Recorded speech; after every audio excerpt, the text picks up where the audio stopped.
l'histoire de Whiteplay, si je devais résumer, et c'est pour ça que je donne ce conseil-là, c'est que depuis le départ, on nous a dit qu'on n'y arriverait pas. Mais c'est impressionnant. La première fois où j'ai vu SFR, déjà on nous a dit vous n'arriverez pas à lever des fonds. On a levé des fonds. Vous partirez pas de la boîte. On est parti.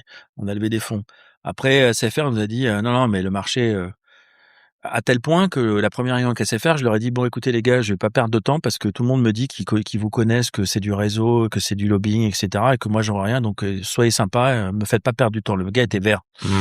Et le gars il m'a dit pas du tout. Nous on sait que l'innovation vient des boîtes comme les vôtres, etc. Donc on a vraiment envie de regarder. Donc c'était sympa.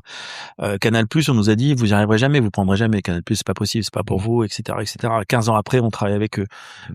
Mon ex-patron m'a dit mais de toute façon tu géreras jamais une société d'ingénierie parce que t'es pas ingénieur toi-même. 20 ans après, je rigole quand même. Tu vois ce que je veux dire? Donc il y a toujours une solution. Et je pense que l'ADN, juste pour finir, mais l'ADN, c'est aller chercher le client.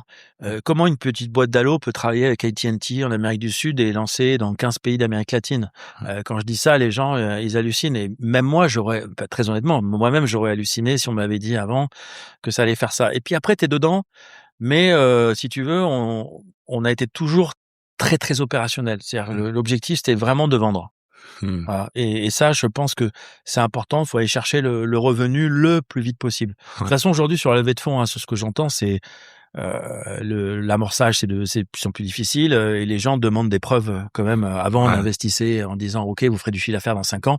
Ça, c'est bon pour l'AI, c'est bon pour le médical, par exemple, tu vois, parce qu'il y a de la recherche fondamentale, machin, etc.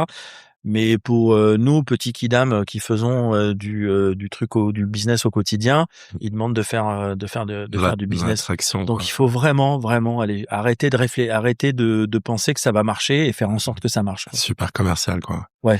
Ok. Et juste, je trouve ça hyper intéressant par rapport à toutes ces personnes qui ont pu vous dire, te dire, tu vas pas y arriver. Est-ce que ça a instillé un doute chez toi ou tu disais non, moi je vais y arriver, je suis sûr. Oui, tu peux pas. Qu'est-ce qui te fait croire en toi? Parce que quand t'es fondateur, tu dois être le premier à être amoureux de ton produit, de ta vision, de. Bah oui, donc le doute c'est comme le stress. T'as du doute et du stress positif et négatif. Si ça introduit un doute qui t'inhibe, c'est pas bon. Si ça introduit un doute qui te fait réfléchir et mieux calibrer ton projet et du coup avancer mieux, je trouve que c'est bien. Et je pense que je dis pas moi, nous, l'équipe, on a toujours été comme ça. C'est-à-dire que le doute, on l'a pris, mais aussi on l'a pris en positif. C'est-à-dire ah bon, c'est comme ça. Donc qu'est-ce qu'il faut qu'on fasse pour contourner potentiellement les freins que les mecs nous ont dit qu'il y avait. Pourquoi est-ce qu'ils pensent qu'on va pas avoir Canal et c'est peut-être pour ça qu'avec SFR, j'ai démarré le meeting comme ça, mais l'air de rien, j'avais mon associé qui était à côté de moi, il était vert. Il m'a dit mais en plus ça m'est sorti comme ça, tu vois, j'avais pas du tout calculé le truc, je suis un peu un intuitif de ce genre de truc. Et d'un seul coup, le gars, la salle de réunion, je me rappelle, dans un demi-étage, là, presque dans le noir et tout, et je lui dis attendez là, moi j'ai pas envie de perdre mon temps et c'est le patron de Neuf Télécom quand même. Et le gars il m'a regardé et en fait ça a créé un super fit entre nous. Ça a brisé la glace un peu, Et finalement, je pense qu'on a gagné énormément de temps avec ça, quoi. Ah, c'est ça.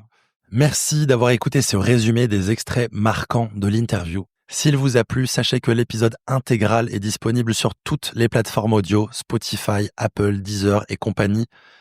Allez-y pour prolonger l'écoute, c'est une vraie masterclass riche d'apprentissage. Et, comme vous le savez, Vitamine Sud est un tout nouveau média.